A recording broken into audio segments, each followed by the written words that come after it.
আবুল আলা মওদুদী যেদিন জামাত ইসলাম প্রতিষ্ঠা করেছিলেন তখনকার জামাত ইসলামের সংবিধান আর আজকের জামাত ইসলামের সংবিধানের মধ্যে যদি বিকৃতি না থাকে আমি আব্দুল্লাহ বক্তব্য দিব না। বিকৃতি কেন এসেছে? ক্ষমতা ধরে রাখার চাহিদায়। সে বিকৃতিটা কোথায় করা হয়েছে? ইসলামের মধ্যে। ইসলামকে জবাই করে আমি কিভাবে ইসলাম প্রতিষ্ঠা করব?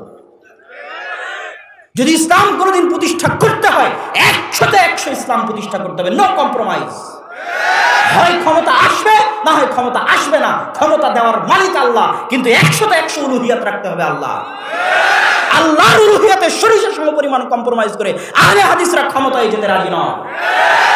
আহলে হাদিসরা ওরকম হাজারো ক্ষমতার মুখে লাথি মারতে রাজি আছে শুধু আল্লাহর উলুহিয়াত বাস্তবায়ন করার জন্য। কেন? একটা দল, একটা জামাত তো থাকতে হবে যারা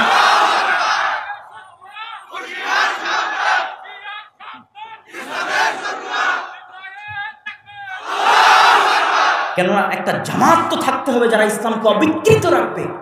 ইসলামকে অবিকৃত রাখা ইসলামের বড় বিজয়। যত শত্রু ইসলামের এসেছে, ওরিয়েন্টালিস্টদের নিয়ে আপনি পড়ুন, আজ অক্সফোর্ড ক্যামব্রিজে যে সমস্ত বড় বড় গুরুরা, তাদের বিশাল খেদমত আছে। মুহাদ্দিসরা ওই খেদমত করতে পারেনি, জন্মগত ইহুদি খ্রিস্টান, কিন্তু শিখেছে আরবি ভাষা, ওরা যত বড় খেদমত করেছে। আমার ওস্তাদ মুফতি সাইদ আহমদ পালানপুরি বলতেন যে ওরিয়েন্টালিস্টদের একজন আছে, নাম আমি ভুলে গেছি, যে 16 বার মুসনাদে আহমদ প্রথম থেকে শেষ পর্যন্ত পড়েছে। কয়বার? 16 বার। ইহুদি খ্রিস্টান জন্মগত গবেষণা করে কোরআন হাদিস নিয়ে তারা জান আল মুফাহরাস বানিয়েছে, হাদিসের শব্দগুলোকে ডিকশনারি ভিত্তিক সাজিয়েছে।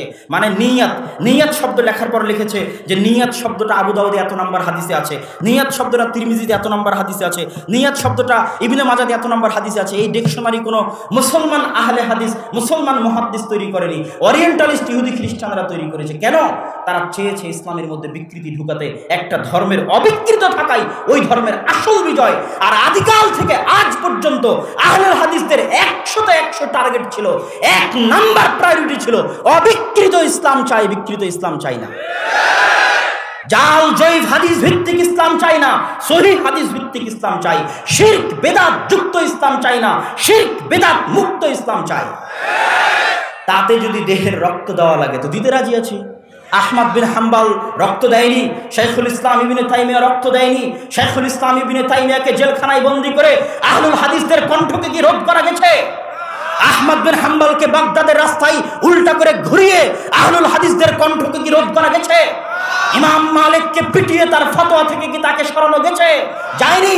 নাসিরউদ্দিন আলবানী রাহিমাহুল্লাহর উপর শত অপবাদ, শত জুলুম, শত অত্যাচার বহিষ্কার করেও তাকে তার আদর্শ থেকে সরিষা সমপরিমাণ টলানো যায়নি। আহলুল হাদিসরা আদর্শে বিশ্বাস করে, আহলুল হাদিসরা আদর্শের জন্য সব কিছু বিসর্জন দিতে রাজি আছে। টাকা পয়সা বিসর্জন দিতে রাজি আছে, সন্তান সন্ততি বিসর্জন দিতে রাজি আছে, ক্ষমতা বিসর্জন দিতে রাজি আছে, নিজের জীবন বিসর্জন দিতে রাজি আছে। সিলেটের মাটিতে 500 কোটি 1000 কোটি টাকার মামলা দিয়ে যারা আমাদের কণ্ঠকে রোধ করতে পারেনি, তারাই তো হত্যার চেষ্টা করে কণ্ঠকে রোধ করতে গেছে। এটাই প্রমাণ করে, এই হত্যার চেষ্টাই প্রমাণ করে যে ইসলামকে 100% অবিকৃত রাখার আন্দোলনই সঠিক আন্দোলন। এই আন্দোলনই এমন সঠিক আন্দোলন যে আন্দোলনকে শুধু এদেশের বিলাতিরা ভয় পায় না, ওই আমেরিকায় বসে থাকা, ইসরায়েলে বসে থাকা, ভারতে বসে থাকা ব্রাহ্মণবাদী সাম্রাজ্যবাদীরা ভয় পায়।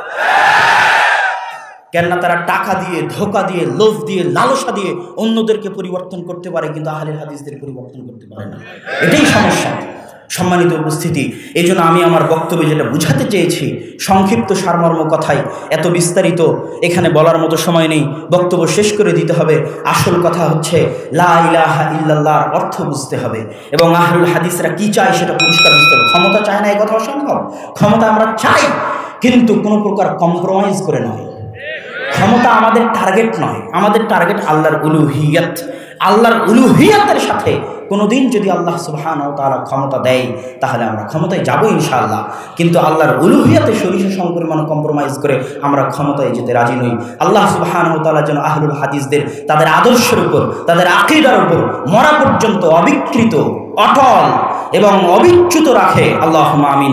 এই বলে আমি আমার সংক্ষিপ্ত বক্তব্য এখানেই শেষ করছি। ওয়া আখিরু দাওয়ানা আলহামদুলিল্লাহি রাব্বিল আলামিন।